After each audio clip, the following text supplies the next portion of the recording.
60세로 돌아갈 수 있다면 당신은 지금과 다른 선택을 하시겠습니까? 많은 분들이 후회를 말합니다. 그때 조금 더 신중했다면, 그때 그 결정을 하지 않았다면. 하지만 후회만으로는 아무것도 바뀌지 않습니다. 지금부터라도 과거의 교훈을 통해 나머지 삶을 행복하게 만들어갈 수 있다면 얼마나 멋질까요? 오늘 이 영상에서는 우리가 60세로 돌아간다면 반드시 바꿔야 할 것들, 그리고 지금도 실천할 수 있는 인생의 지혜를 알려드리려 합니다. 시간은 되돌릴 수 없지만 오늘 우리의 선택은 내일의 후회를 막을 수 있습니다. 이 사실을 함께 나눠보겠습니다. 우리는 흔히 건강은 당연한 것이라 여기고 돈이 많으면 걱정이 없을 거라 믿으며 가족과의 시간을 뒤로 미룹니다. 하지만 노년이 되어 돌아보면 이 모든 선택들이 얼마나 큰 영향을 미쳤는지 깨닫게 됩니다.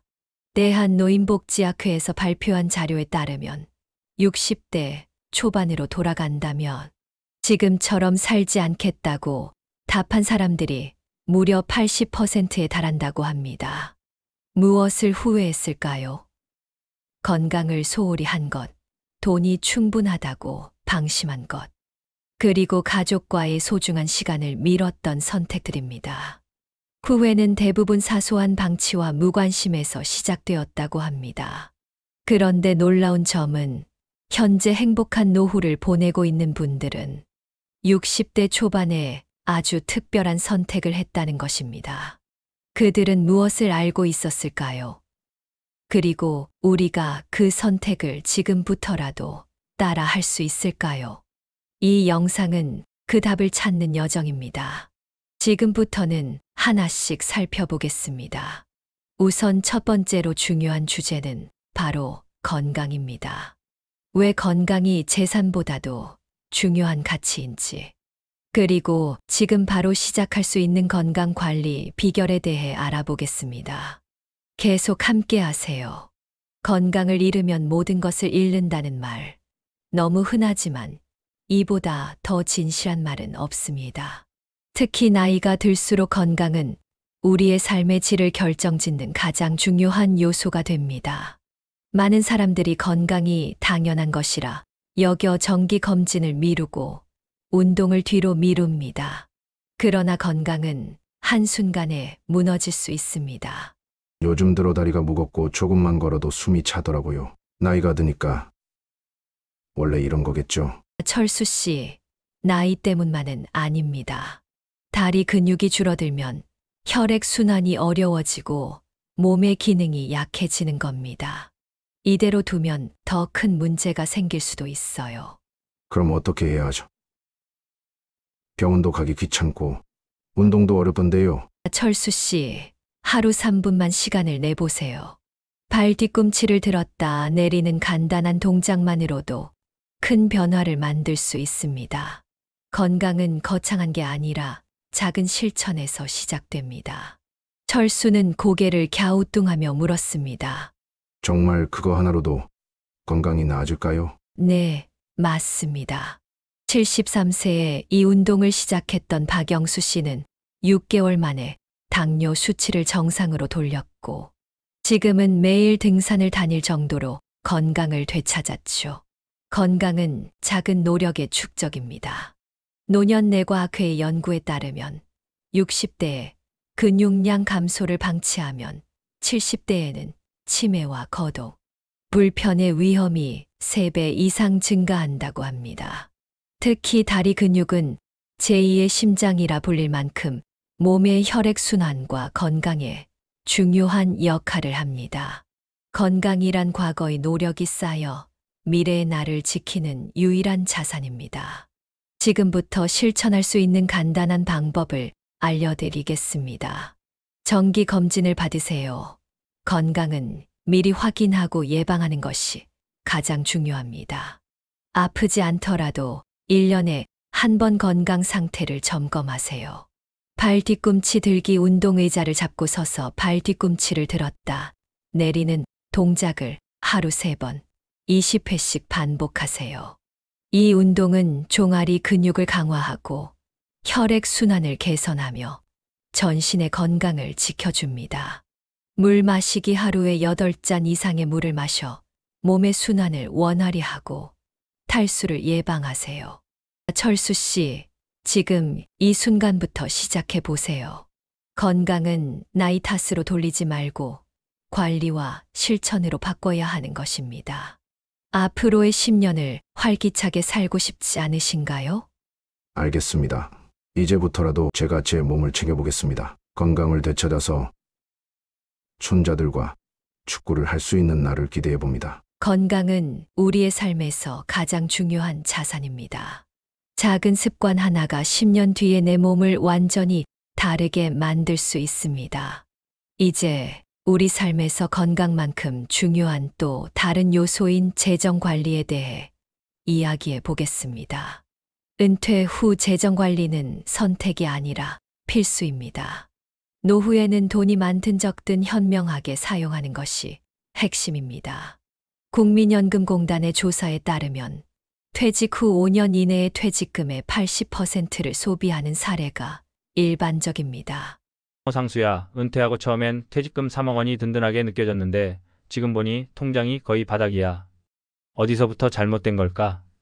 영호야, 나도 비슷했어. 처음엔 여행도 다니고 자식들 도와주다 보니까 돈이 생각보다 빨리 줄더라. 우리 나이에 자산을 관리하지 않으면 순식간에 없어지는 건 시간 문제야. 그래도 자식이 힘들다고 하면 안 도와줄 수도 없잖아. 그리고 병원비도 꽤 들었고 말이야. 그 마음은 이해해.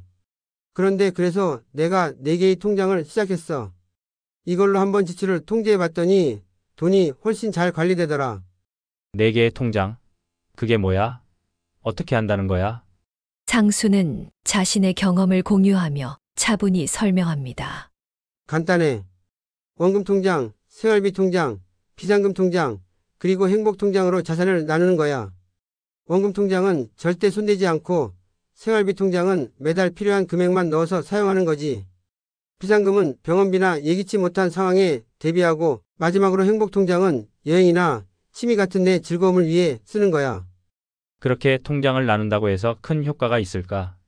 나도 처음엔 반신반의했지. 그런데 해보니까 정말 달라지더라고. 예를 들어 우리 친구 철민이 알지? 퇴직금으로 집 리모델링도 하고 자식들 도와주다가 5년도 안 돼서 다 써버렸어. 반면에 나처럼 통장을 나눠서 관리한 친구들은 지금도 여유가 있어. 은퇴 후 재정 관리의 핵심은 자산의 분리입니다.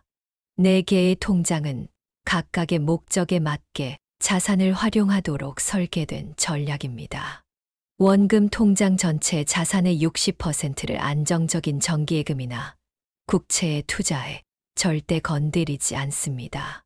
생활비 통장 매달 필요한 생활비를 정확히 계산하고 자산의 20%를 배정합니다. 비상금 통장 예상치 못한 의료비나 긴급 상황에 대비해 자산의 15%를 현금으로 보관합니다. 행복 통장 취미나 여행, 손주들 용돈 등 행복을 위한 자산의 5%를 사용합니다. 재정 관리는 수입보다 지출을 통제하는 데 달려 있습니다. 지출을 계획적으로 관리하면 자산은 절대 바닥나지 않습니다. 지금부터 실천할 수 있는 방법은 간단합니다. 현재 자산을 4가지 카테고리로 나누어 통장을 분리하세요.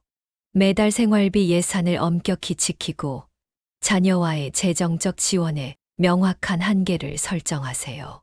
비상 상황을 대비한 자금을 반드시 따로 준비하세요. 영호야, 지금부터라도 자산을 정리하고 4개의 통장을 만들어봐. 자식도 좋지만 너부터 안정감을 가져야 자식도 더 안심하고 자기 길을 갈 수 있어. 알겠어, 상수야.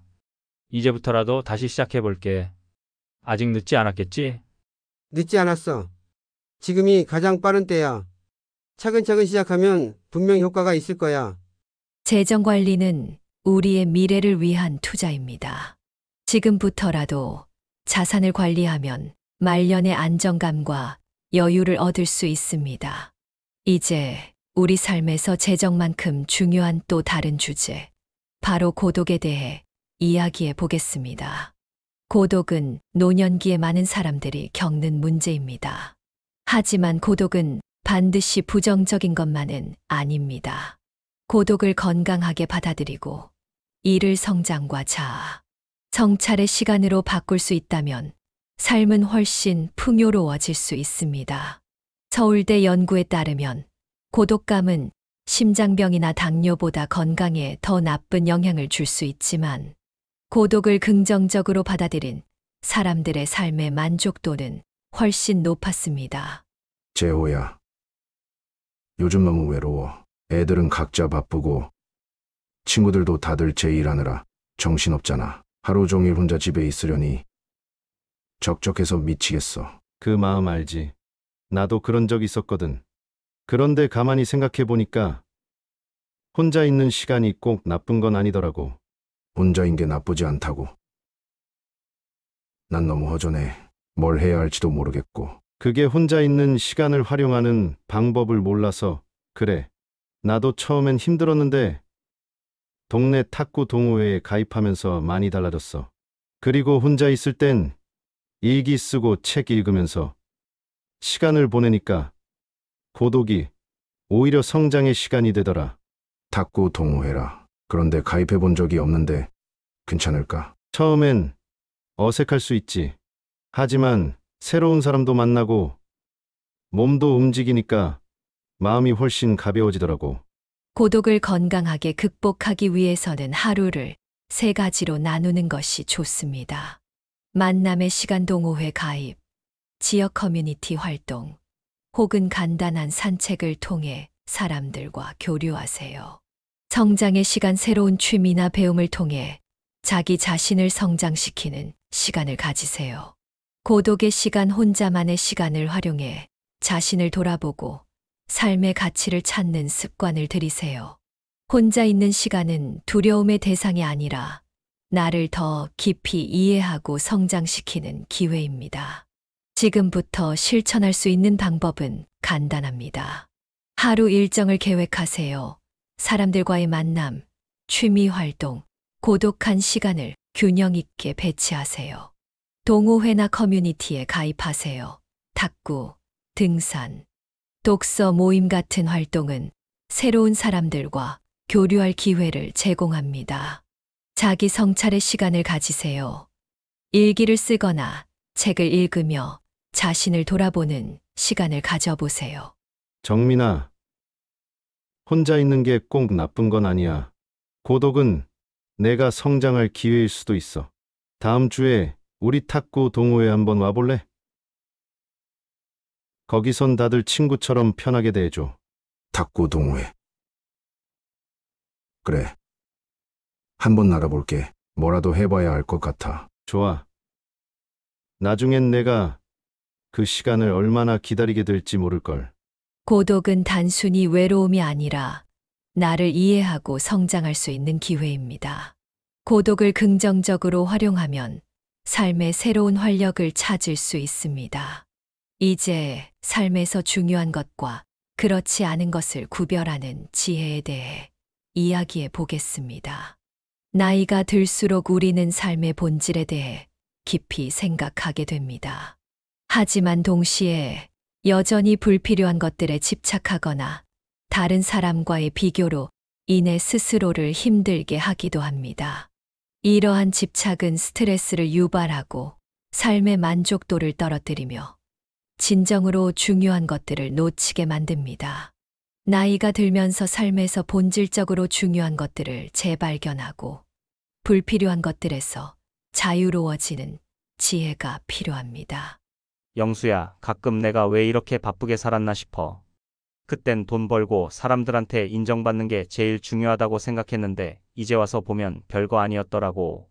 상민아, 나도 그런 적 있었어. 예전에 사업 키우느라 가족들하고 제대로 시간을 보내지 못했지. 그런데 지금 와보니까 남은 건 가족뿐이더라. 결국 돈은 필요하지만 너무 집착하면 행복을 잃게 되더라고. 그래도 돈 없으면 힘든 게 현실이잖아. 자식들 도와주려면 여유도 있어야 하고. 맞아. 하지만 그 돈도 어느 정도까지만 필요한 거야. 예전에 내가 욕심부리다가 큰 손해를 봤거든.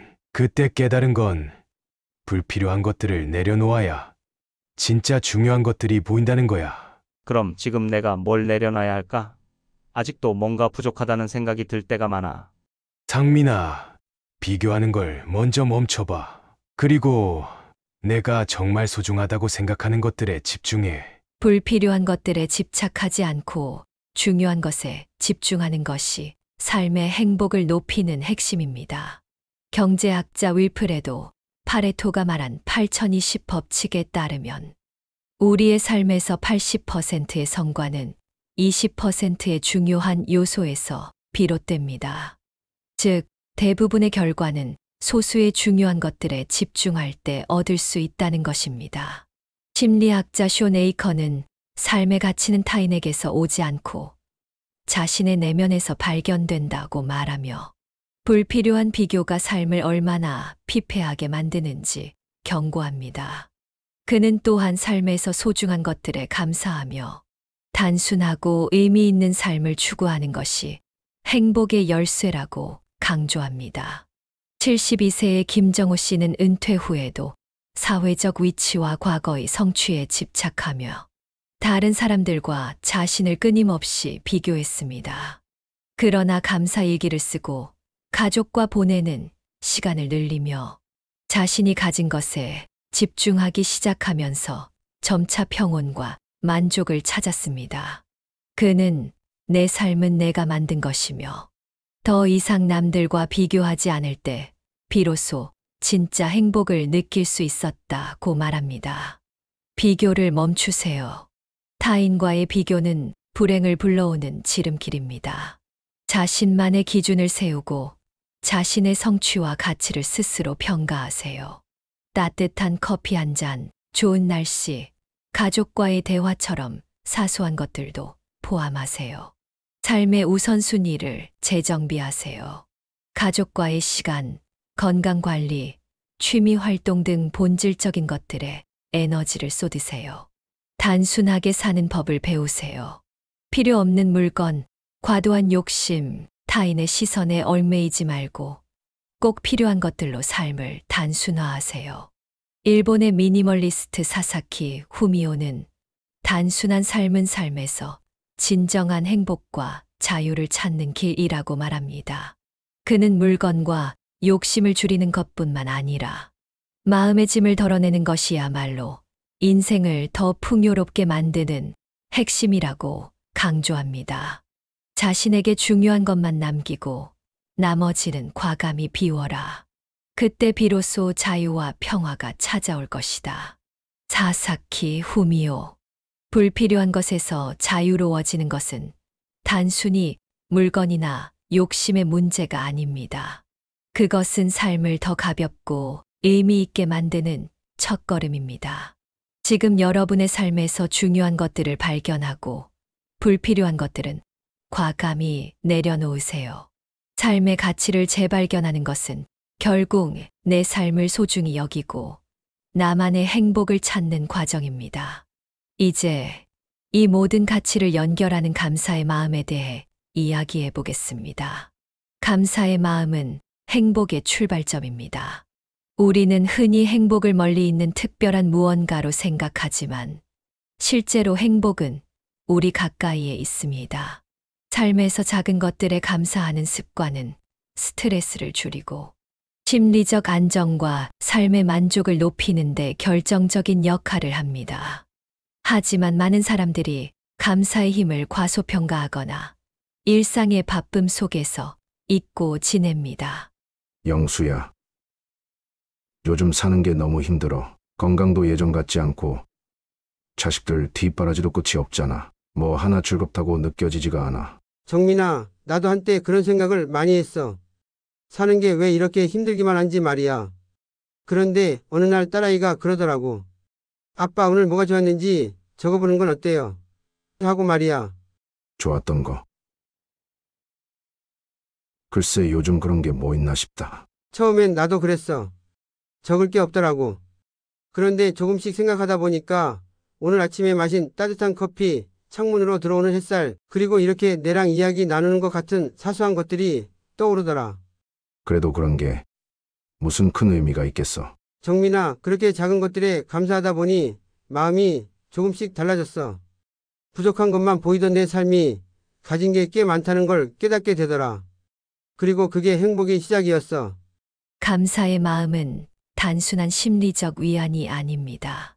연구에 따르면 감사는 뇌의 신경회로를 활성화해 스트레스를 줄이고 긍정적인 감정을 증가시키는 효과가 있습니다. 심리학자 로버트 에먼스는 감사는 우리가 가진 것의 가치를 깨닫게 하고 부족함보다 풍요로움을 느끼게 한다고 말합니다. 그는 감사의 실천이 심리적 안정감과 더불어 신체 건강에도 긍정적인 영향을 미친다고 강조합니다. 또한 하버드 대학교의 연구에 따르면 매일 감사 일기를 쓰는 사람들은 그렇지 않은 사람들에 비해 우울증과 불안이 30% 이상 감소했고 행복감은 25% 이상 증가했습니다. 68세의 김순자 씨는 남편의 갑작스러운 사별 후 삶의 의미를 잃었다고 느꼈습니다. 하지만 친구의 권유로 감사 일기를 쓰기 시작하며 삶의 새로운 가치를 발견했습니다. 그녀는 처음에는 뭐가 감사한지 몰랐지만 하루에 하나씩 적기 시작하며 내 삶이 생각보다 풍요롭다는 걸 알게 됐다고 말합니다. 현재 그녀는 손주들과의 소소한 일상에서 더 큰 기쁨을 찾으며 행복한 노년을 보내고 있습니다. 감사 일기를 써보세요. 매일 자기 전에 오늘 감사한 일을 한 가지씩 적어보세요. 커피 한 잔, 친구와의 대화, 좋은 날씨 같은 사소한 것들로 시작해도 괜찮습니다. 감사를 표현하세요. 가족이나 친구에게 감사의 마음을 직접 전해보세요. 간단한 고마움의 표현도 관계를 더욱 돈독히 만듭니다. 하루의 감사한 순간을 떠올리세요. 잠들기 전 오늘 하루를 돌아보며 행복했던 순간을 떠올려 보세요. 이는 긍정적인 사고방식을 기르는데 큰 도움을 줍니다. 자연 속에서 감사를 느끼세요. 산책이나 여행을 하며 자연의 아름다움을 느껴보세요. 이는 내 삶이 얼마나 풍요로운지 깨닫게 합니다. 감사는 단순히 마음의 평화만 주는 것이 아닙니다. 긍정심리학의 창시자인 마틴 셀리그먼은 감사의 마음은 삶에 대한 태도를 변화시키고 더 나은 관계와 더 나은 건강으로 이어진다고 말합니다. 또한 일본의 정신의학자 오시미 슌스케는 감사는 현재의 순간을 소중히 여기고 미래의 희망을 키우는 가장 강력한 도구라고 강조합니다. 감사는 삶을 풍요롭고 행복하게 만드는 가장 쉬운 방법입니다. 오늘부터라도 감사 일기를 쓰며 작은 것에 감사하는 연습을 시작하세요. 작은 감사가 쌓여 더 큰 행복으로 이어질 것입니다. 감사의 마음은 우리가 가진 것들의 가치를 깨닫고 더 나은 내일을 만들어 갑니다. 이제 오늘 이야기한 모든 주제를 정리하며 결론을 맺어보겠습니다. 결론 행복한 삶을 위한 5가지 지혜. 오늘 우리는 건강, 재정, 고독, 삶의 가치 재발견, 그리고 감사의 마음이라는 5가지 주제를 이야기했습니다. 각각의 주제는 우리의 삶을 더 나은 방향으로 이끄는 중요한 지침을 제시합니다. 건강은 재산보다 소중합니다. 건강은 삶의 토대입니다. 하루 3분씩 발 뒤꿈치 들기 운동을 실천하고 정기적인 건강 검진과 물 마시기를 생활화하세요. 건강을 관리하는 작은 실천이 노년의 활기를 가져옵니다. 재정 관리는 안정된 노후의 열쇠입니다. 퇴직 후에는 자산을 체계적으로 관리해야 합니다. 4개의 통장을 활용해 자산을 분리하고 불필요한 지출을 통제하세요. 계획적인 재정 관리는 말년의 여유와 안정감을 보장합니다. 고독은 두려움이 아니라 기회입니다. 고독을 건강하게 받아들이고 이를 성장과 자아 성찰의 시간으로 활용하세요. 동호회나 지역 커뮤니티에 참여하고 새로운 배움과 취미를 통해 고독을 긍정적인 에너지로 바꿔보세요. 삶의 가치를 재발견하세요. 불필요한 비교와 집착에서 벗어나세요. 가족, 건강, 취미와 같은 본질적인 것에 집중하고 감사의 마음을 통해 소소한 행복을 느끼며 살아가세요. 감사는 행복의 출발점입니다. 감사의 마음은 삶을 풍요롭게 만듭니다. 감사 일기를 쓰고 하루의 소소한 순간에 감사하며 긍정적인 태도를 키워보세요. 작은 감사가 쌓여 큰 행복으로 이어질 것입니다. 이 5가지는 우리 삶의 질을 바꿀 수 있는 중요한 선택입니다. 과거를 되돌릴 수는 없지만 지금의 선택은 미래를 바꿀 수 있습니다. 지금 이 순간부터 건강을 지키고 재정을 관리하며 고독을 성장의 시간으로 바꾸고 삶의 본질에 집중하며 감사의 마음을 실천해 보세요. 지금 여러분의 선택이 10년 뒤, 20년 뒤의 후회를 줄이고 행복한 노년을 만드는데 결정적인 역할을 할 것입니다. 이 영상이 여러분의 인생에 작은 변화를 가져오는 계기가 되길 바랍니다. 구독과 좋아요, 알림 설정을 눌러주시고 다음 영상에서 더 깊은 지혜로 찾아뵙겠습니다. 감사합니다.